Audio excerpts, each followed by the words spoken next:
kamu tuh deket sama si R ya? Aku kaget. Kenapa emang? Dia tuh juga deketin aku tahu. Hah? Halo guys, welcome back to True Talk Monday, dimana aku akan bacain curhatan kalian dan bacain tarot. Ini ada cerita yang luar biasa mengejutkan gitu ya. Aku baru baca setengah, tapi aku udah excited banget pengen bacain ini sama kalian. Oke, langsung aja. Hai Kak, aku F, umurku 26 tahun. Sebelumnya tolong jangan dijudge, karena awalnya aku juga nggak tahu. Jadi ceritanya, aku tuh kenal sama si R, umur 32 tahun. Dia ini senior di kantorku, tapi beda divisi. Orangnya tenang, pembawaannya kalem, dewasa, dan kayaknya sih mapan. Oke. Awalnya biasa aja, sampai suatu hari dia duduk di sebelah aku pas makan siang. Kamu kalau kerja fokus banget sih, jarang senyum katanya. Ih senyum kok, tapi kalau kerja emang harus fokus nggak sih? Kalau nggak nanti dimarahin sama Pak. Ya nggak usah tegang-tegang kali, nggak akan mungkin diomelin juga katanya. Sejak itu dia mulai sering nyari aku, ngajak makan siang bareng. Sering ngobrol di chat juga, mostly kerjaan sih, tapi kadang-kadang diselipin kata-kata kayak jangan lupa istirahat ya. Udah makan belum, dan hal-hal kecil lainnya yang bikin aku ngerasa diperhatiin. Dan jujur, aku pun mulai baper. Oke, wajar ya, wajar banget kalau sama single itu kayak office romance ya kan. Udah mulai baper, jiwa intelku mulai keluar. Aku cari dia di berbagai sosial media, bahkan di LinkedIn. Tapi namanya nggak ada.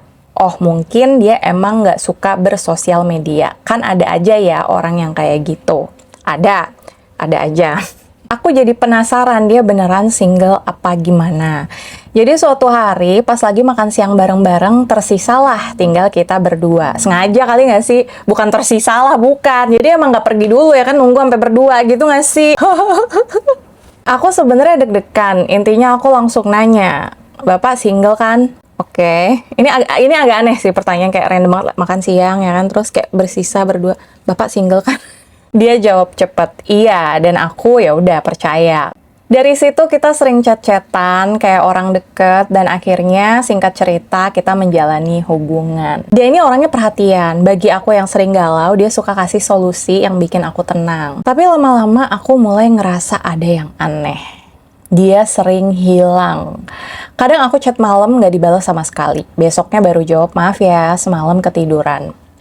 Awalnya aku percaya. Soalnya dia kayak yang capek banget kalau di kantor. Jadi katanya kalau sampai rumah langsung tepar. Kalau kata teman-temanku, cowok kalau excited sama cewek pasti bakal ngeladenin mau jam berapapun itu. Betul banget, banget malah jam tidurnya ya kan dimelek-melekin. Kalau bucin ya kan, aku nggak cowok-cowok. Aku mulai nanya, kamu kok kalau malam susah banget sih dihubunginnya? Iya, aku emang suka me time, jadi kalau udah malam, HP semua aku taro, aku spend time sendiri sampai tidur. Kata dia, jawabannya kurang memuaskan buat aku. Aku pernah coba minta ketemu lebih sering karena menurutku kita jarang banget ketemu, cuman di kantor aja, nggak pernah punya waktu berdua yang bener-bener ngedate. Dan jawaban dia, kita fokus kerja dulu ya, kan masih banyak targetnya. Pokoknya intinya selalu disibukkan sama pekerjaan. Setiap aku mau curiga, dia selalu nenangin aku dan selalu romantis. Sampai suatu hari, semuanya berubah. Ada satu cewek di kantor, sebut saja namanya A. Kita nggak deket, tapi emang cukup sering papasan karena ruangan kita deket. Tiba-tiba aja dia ngajak aku ngobrol di pantry. Kamu tuh deket sama si R ya? Aku kaget. Kenapa emang? Dia ngelihat aku dengan tatapan serius. Dia tuh juga deketin aku tahu. Aku langsung ketawa, refleks. Masa sih? Orang dia pacar aku? Aku langsung tembak gitu aja. Siapa tahu dia cuman kegeeran. Tapi dia langsung jawab, hah? Kemarin dia nembak aku. Di situ jantung aku rasanya mau jatuh. Akhirnya kita duduk bareng dan mulai cerita. Aku sambil gemeteran. Semakin kita cocokin pattern-patternnya. Cara dia ngedeketin, cara dia ngomong. Bahkan beberapa kalimatnya itu sama apa yang diucapin ke dia sama diucapin ke aku. Aku tuh udah jomblo lama, jadi aku berpikir finally aku dapetin seseorang yang sayang sama aku. Karena dia seperhatian itu.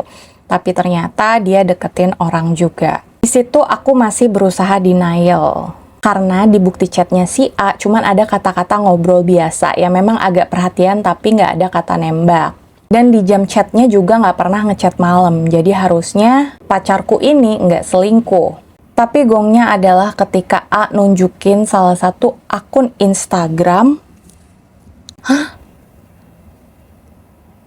Bentar. Salah satu akun Instagram cewek yang sering upload kebersamaan keluarganya. Dan di foto keluarganya, suaminya itu adalah pacarku. Oh my God. Jadi ini ceweknya dua gitu, yang di kantor satu, kan dia pacarnya nih, terus ngedeketin satu lagi, terus tapinya dia udah punya istri gitu ya. Aku langsung lemes. Sekarang kekhawatiranku bukan cuma si A, tapi secara nggak langsung aku jadi pelakor. A minta maaf. Dia cuma nunjukin bukti. Karena begitu dideketin sama R, katanya dia langsung kepoin si R. Sama kayak yang aku lakukan, tapi aku nggak nemu aja. Mungkin skill intelnya si A lebih jago dari aku. By the way, di foto keluarganya juga ada seorang anak kecil. Aku gemeteran dan aku nggak mau ngomong lebih jauh lagi. Jadi aku langsung pulang izin half day. Oh, iya sih, aku juga kayak gitu. Aduh, capek banget. Udah balik dulu ya kan.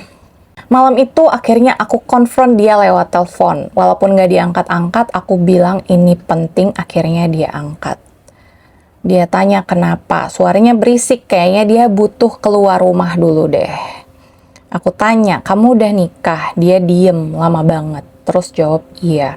Aku langsung nangis, terus aku nanya, terus kita ini apa? Dia cuman bilang, aku nggak mau kehilangan kamu.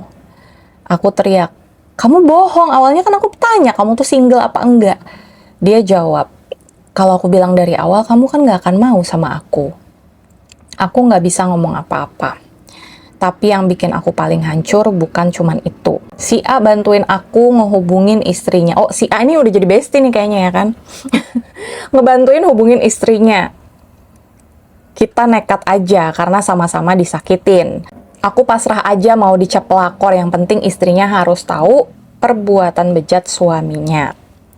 Aku kira aku bakal dimarahin, tapi ternyata istrinya udah tahu. Suaranya santai banget. Mbak bukan yang pertama kok, katanya. Dia emang selalu kayak gitu. Jadi istrinya tuh kayak udah, bukan yang pertama mbak, udahlah. Gue udah tahu gitu kan, air mataku langsung jatuh. Aku bingung banget. Istrinya nggak marah dan dia masih pengen tetap ngejalanin hubungan sama aku. Aku harus gimana? Oh my God. Oke. Shocking. Oh my God, run girl. Run, karena oke, kalau kamu mau lanjutin bisa, tapi kayak going nowhere. Yang ada kamu akan bertarung sama diri kamu sendiri karena judgment dari orang-orang, dan kamu ini bukan kamu banget gitu loh, kayak what, ini bukan kamu banget. Aku tahu kamu sakit hati, tapi jangan berpikiran mau jalanin hubungan sama dia, mau dendam sama dia, udah nggak usah. Pergi aja, kabur, lari, kalau bisa resign, pindah sejauh-jauhnya, malah keluar negeri, kayak keluar kota, kayak kemana terserah. Ya, nggak harus bener-bener ekstrim, cuman maksud aku jauhin hubungan ini, jauhin orang ini. Kalau dia bisa berkhianat sama istrinya, apalagi sama yang cuman pacar gitu. Dia aja udah deketin si A gitu kan, logikanya ya udah gitu. Kalau kamu mengincar kebahagiaan, nggak sama orang ini. Gitu ya, karena memang nggak ada harapan. Mau istrinya setuju atau nggak setuju, atau suka atau marah atau enggak, ini adalah sebuah kesalahan ya. Kalau kalian yang nonton gimana? Menurut kalian harus dilanjutin apa enggak? Tolong komen di bawah ya. Kalau menurut aku sih, bye.